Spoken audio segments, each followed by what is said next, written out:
Boa tarde, aqui é Marcos Silva de Moraes, novamente, com vários assuntos sobre política. Esse vídeo vai em especial ao meu amigo historiador Gessiney Feitosa, e em memória do pai dele também, que era um grande historiador, seu Dantas Feitosa, felizmente eu não o conheci, e ao nosso amigo que ficou 30 anos pesquisando o assunto polêmico que vai entrar agora. Fidel Castro é ou não paraense? Bem, eu tive acesso aos documentos do meu amigo, que era um emaranhado de documentos sobre a história de Fidel Castro no Pará, né?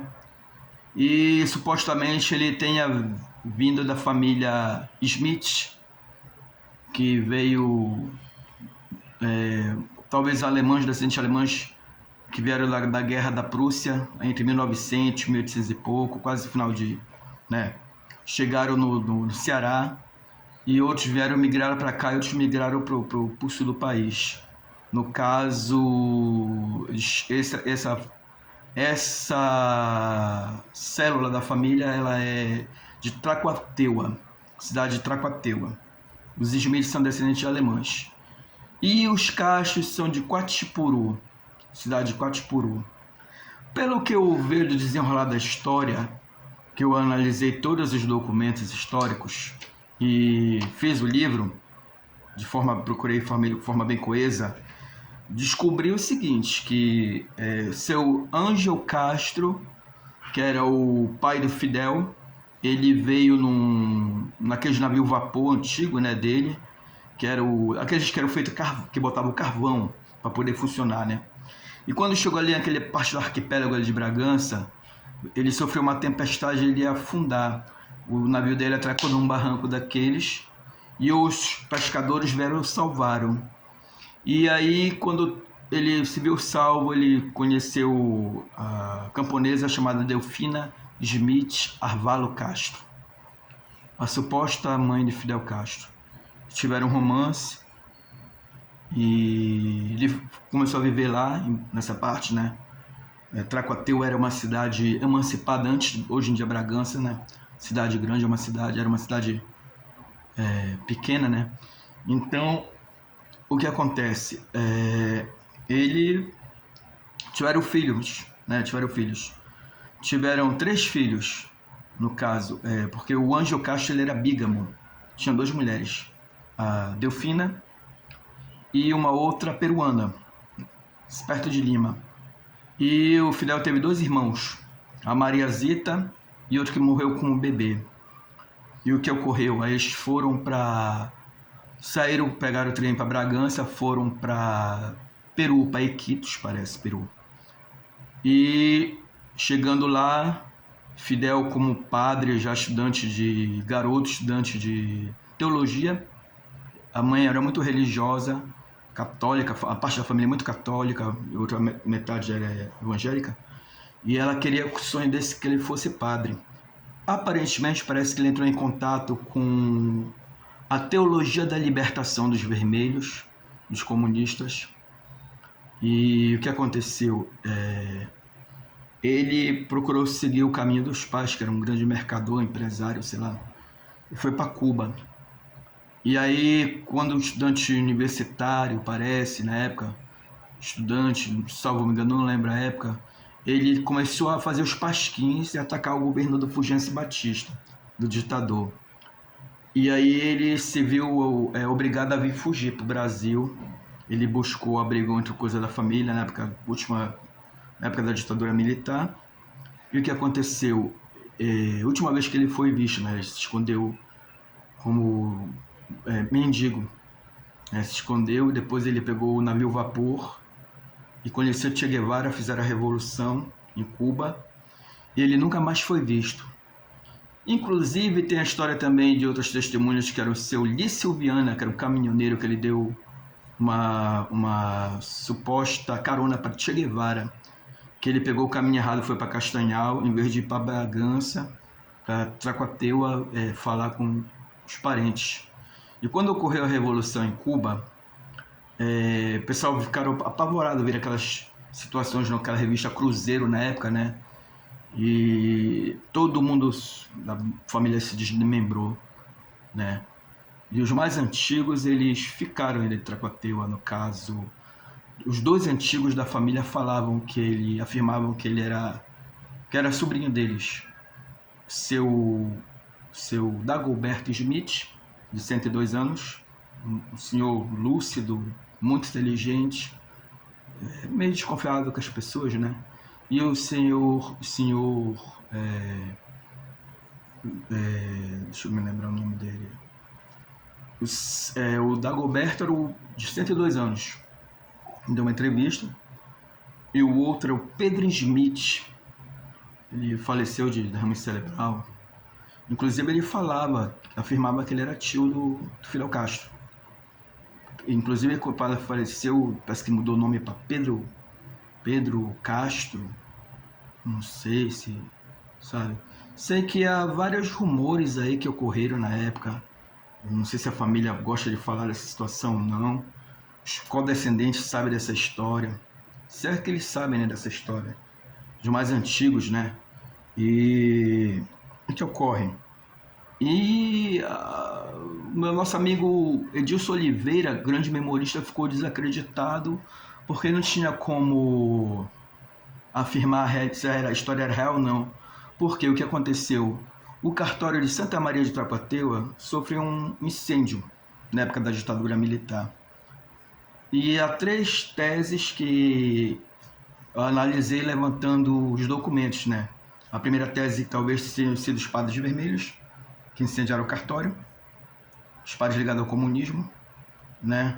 Para não dar vestígio para ir atrás na época os militares atrás dos comunistas, né? Porque ocorreu também em Bragança conflito com os comunistas.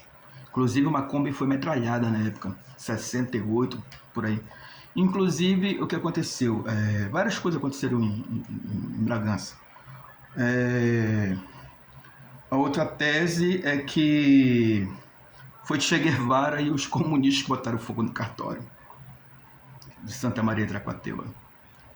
Outra tese que é mais provável é que um parente ele era do exército, uma pessoa muito maléfica, na verdade, má, e não queria envolvimento com a família, com o sobrenome da família com o ditador cubano, e ele também queria crescimento dentro das Forças Armadas, amigo do Coronel Curió, do Coronel Bahia, que era o maior torturador do Iapoque, lá da colônia penal de Clevelândia do Norte, Coronel Bahia. O Coronel Curió, os guerrilheiros do Araguaia conheceram muito bem a história do Curió, Curionópolis, o ditadorzinho do Pará.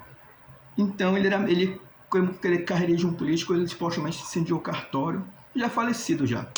E, né, para não haver ligação com a família. Então, eu conversei não, na época eu mandei um e-mail para a doutora Furiati, que era do Rio de Janeiro, historiadora.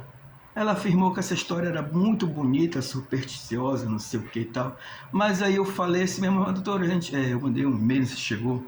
Disse, doutora, eu trabalho com fatos, todo historiador, todo memorista trabalha com documentos, obviamente. Como é que podem dizer que Atlântida existiu se não tem documentos?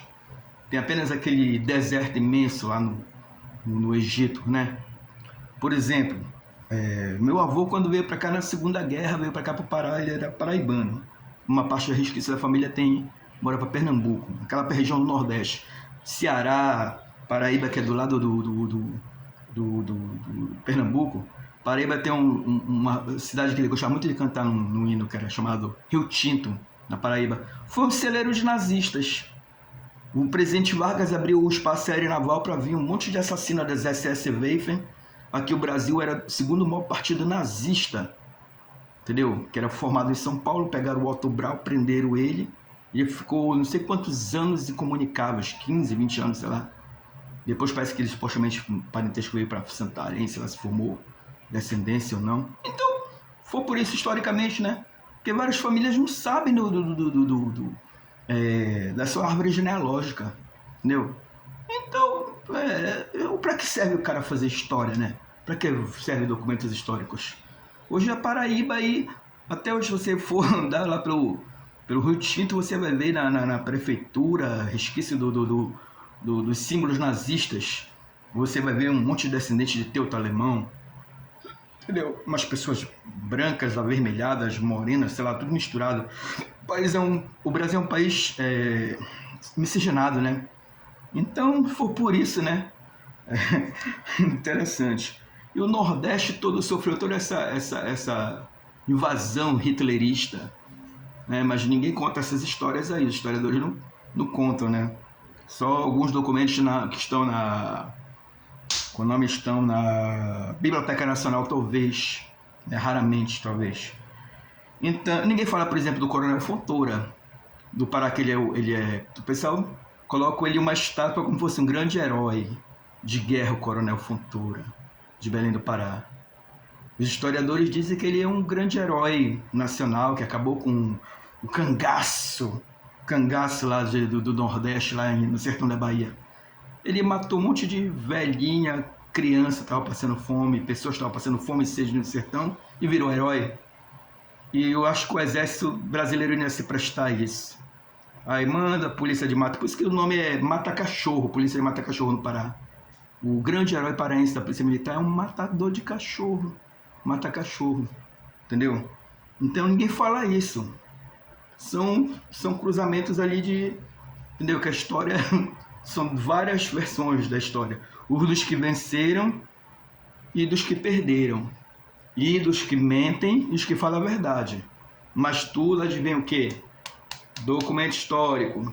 Como é que o meu amigo passou 30 anos tentando provar que a tese dele é verdade, se o cartório ficou incendiado? Como é que o cara vai provar uma história dessa? Eu falei para uma professora da universidade, não sei nem se chegou lá o documento lá dela, o e-mail questionativo, mas dane-se, né? Inclusive um camarada da revista, uma revista aí famosa brasileira, ironizou os historiadores paraenses, dizendo que era uma fábula, uma mentira, uma aberração, né? Ninguém tem como provar sem documentos históricos, obviamente, nós trabalhamos com documentos históricos. Mas quando eles vão para cinza, né, meu amigo? Incendiados, né? Não tem como. Inclusive, há rumores também que alguns documentos estão em São Paulo, lá pelos arquivos da DOPS. Ninguém nunca viu nada, nunca abriu os arquivos para afirmar isso. Talvez outro parente esteja lá para os Estados Unidos com uma outra cópia. Eu sei que quando rolou os rumores que havia uma verdade imensa em relação ao que o meu amigo estava falando, vieram vários jornais do Nikkei do Japão, querer uma cópia, certidão negativa, jornal dos Estados Unidos, jornal de Londres, Japão, várias vieram da Espanha, mas ninguém tinha como afirmar alguma coisa, né? Então são histórias que fazem com que o grande memorista Edilson Oliveira, que eu acho que ele é uma pessoa que deveria ser respeitada em Bragança. Inclusive ele tentou ser político, tentou ser prefeito lá em Bragança, mas é difícil o camarada lutar contra o poder, para ele transformar o polo de Tracuateua como um grande polo turístico com essa história, que eu acho que automaticamente deve ser verdade, mas sem documentação não tem como provar. E o pessoal conhecer realmente aonde o grande ditador, para mim é um ditador, porque sempre fui anarquista, nunca gostei dos comunistas, falo por mim, o grande ditador, né, comunista, do grande líder de Cuba, nasceu, né? Tracuateua. Tracuateua significa formiga da bunda grande na língua tupi-guarani, para quem não sabe.